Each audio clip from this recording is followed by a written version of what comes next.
Hello and a very warm welcome back to the garden. Now, with the new season gradually getting underway, I thought it'd be the perfect time to talk about pests and one of the easiest ways to help reduce issues. So I'm going to get straight to the point. The goal with a garden is to turn it into its own thriving, living ecosystem.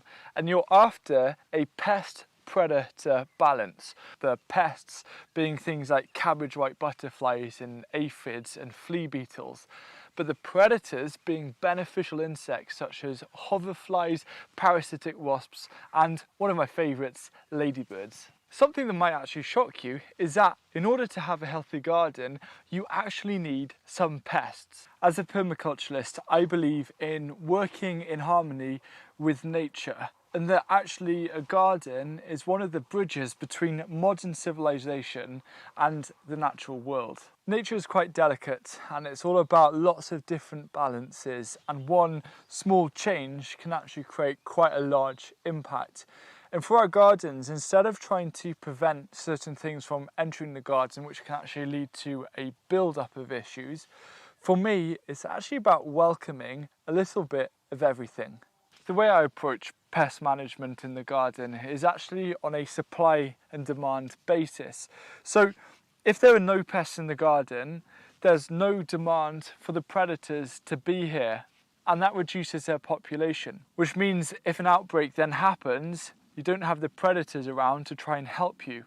So for me, in terms of that natural balance, having some pests around to help maintain the populations of the predators is one of the best things I can do. So during the growing season, my approach to pest management is minimal intervention. If I see something, I'll keep a little eye on it and see what happens. More often than not, and you'll be surprised how often things seem to just sort themselves out, especially if it's a few aphids here and there.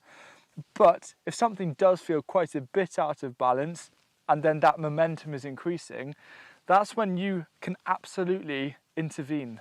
So a common example of when something requires intervention is with your brassicas and with cabbage white butterflies. They can often cause a lot of havoc. So what you can do to prevent is to net them. Now, my approach is to not net any of my brassicas, see what happens. The only two brassicas that got cabbage whitified last year were these Swede, which absolutely pulled through, actually just by picking off some of the caterpillars, and also a little bit on the red cabbage. But things like the kale and the purple sprouting broccoli behind me and some of my other brassicas were fine, and it was nice not to net them. So the trick to greatly reduce pest numbers in your garden is actually down to flowers, because a huge majority of the natural beneficial insects in the predators category also happen to be pollinators, and it tends to be their young or their larvae which actually do all the pest control for you. So really it's actually about allowing those adult beneficial insects into your garden through using blooms and flowers, and then giving them a reason to stay. That's by not using chemicals, so there are a few of those pests around, and that's one of the best things you can do to help maintain a strong balance, to help keep your garden healthy and as trouble-free as possible. So I'll give you a couple of examples. Hoverflies, which are excellent pollinators, their larvae actually go after aphids and these small insects called thrips, which also suck sap from stems and leaves, but are far less damaging than aphids. And there are some parasitic wasp species that actually target cabbage white butterfly caterpillars, and they're a parasite. So what happens is that they lay their eggs into the caterpillar and their larvae kind of eat their way out. It's very gruesome, but it is effective.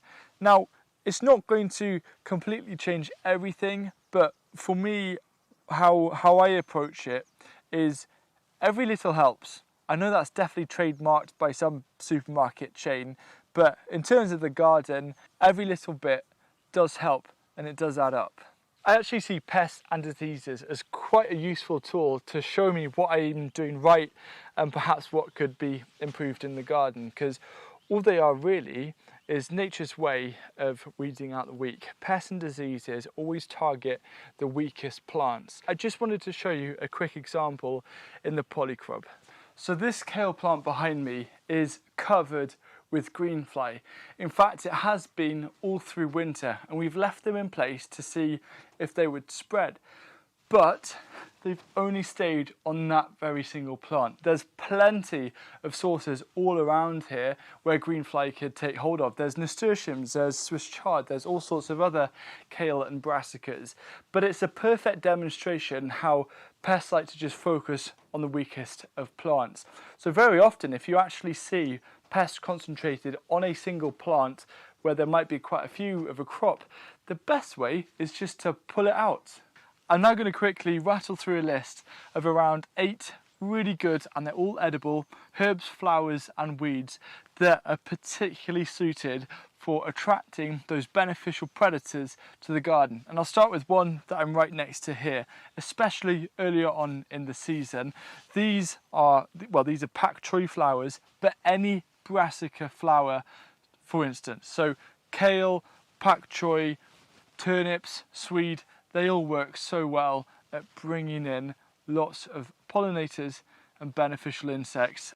Second is coriander. It's known to bolt quite quickly, but instead of pulling out the plant, let it run to seed, i.e. flower.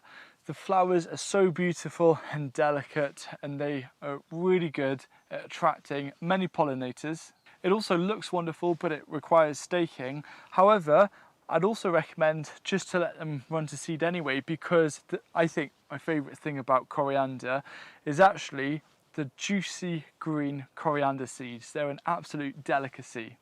Next is dandelions. So you might have heard of things like No Mow May to promote dandelions and other wildflowers. Well, dandelions are also very good at attracting ladybirds. So if you have a few dandelions on your path, leave them be to attract some ladybirds. On the theme of ladybirds, another weed is nettles. Totally edible, totally fantastic for all sorts of wildlife. But in particular for ladybird larvae, I've seen some of the best examples of these actually on nettles. So if you have a patch of nettles in your garden, let them grow to be another thing to attract ladybirds to help protect you against aphids and greenfly. Nasturtium. Now this is apparently a decoy plant for cabbage white butterflies, so it can be a companion plant. I haven't seen any examples here in this garden, but I've heard a few people talk about it. I don't know whether it works or not. But the beautiful flowers are quite striking, and it's a great way to attract a lot of interest from passing by traffic of insects in the air, and it's a great way to bring those to your garden. Dill, just like coriander, let it run to seed, and those flowers are actually known to attract insects called lacewings, which are another fantastic, well, their larvae are fantastic at helping to deal and control with aphid populations. Borage is another absolute must. It looks striking, it's full of activity in terms of pollinators, and it's one of the best flowers that you can grow in your garden. Really what I'm trying to say is that you're trying to grow for biodiversity, because it's a biodiversity that's going to help promote that balance. It's not going to all change over 1 year, it's a 2-3 year progression, but it's free, it costs nothing, and it's really effective. And I definitely add borage to that mix.